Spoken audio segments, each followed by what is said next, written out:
Madam খালেদাকে তুমি আবার সুস্থ করে আমাদের মাঝে ফিরিয়ে দাও। তার সন্তানটাকে তুমি শহীদ হিসাবে কবুল করো।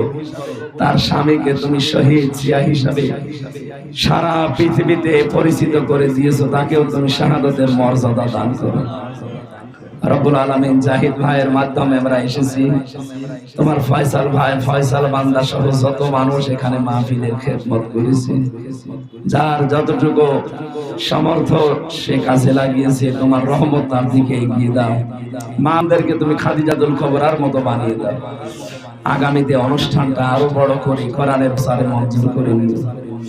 জালেমরা এমন কোন টর্চার নেই আমার এই 3.5 হাত বডির উপরে করে না, শরীরটা ধ্বংস করে দিয়েছে। আল্লাহ আইতা মারি দিত ফাহুয়া ইয়াশফিন, আমি অসুস্থ হলে তুমি শেফা দাও।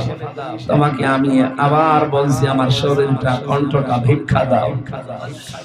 রব্বুল আলামিন এই মাদ্রাসাটা কোরআনের জন্য কিয়ামত পর্যন্ত কায়েম রাখো। যারা হাফেজ হয়েছে কোরআনে কারীম সিনায় যেন মরণ পর্যন্ত রাখতে পারে। এলাকায় মাটির নিচে যত মানুষ আছে কোরআনের ইজ্জতে মাফ করে দাও। আমি সহ যারা অসুস্থ আমাদেরকে শেফায়ে কামিলা আজেলা নসিব করো। আলহামদুলিল্লাহি রাব্বিল আলামিন, লা ইলাহা ইল্লাল্লাহু মুহাম্মাদুর রাসূলুল্লাহ। আসসালামু আলাইকুম।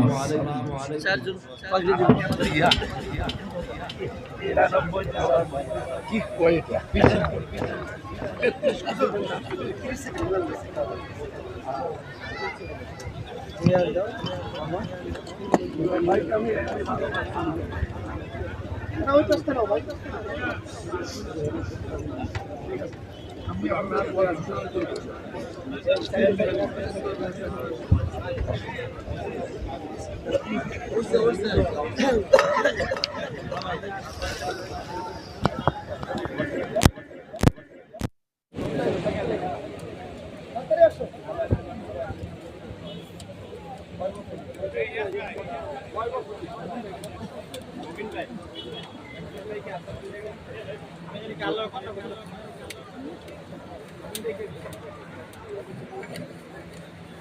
ভাই মাইক্রোফোন দিয়ে আগে বলেন।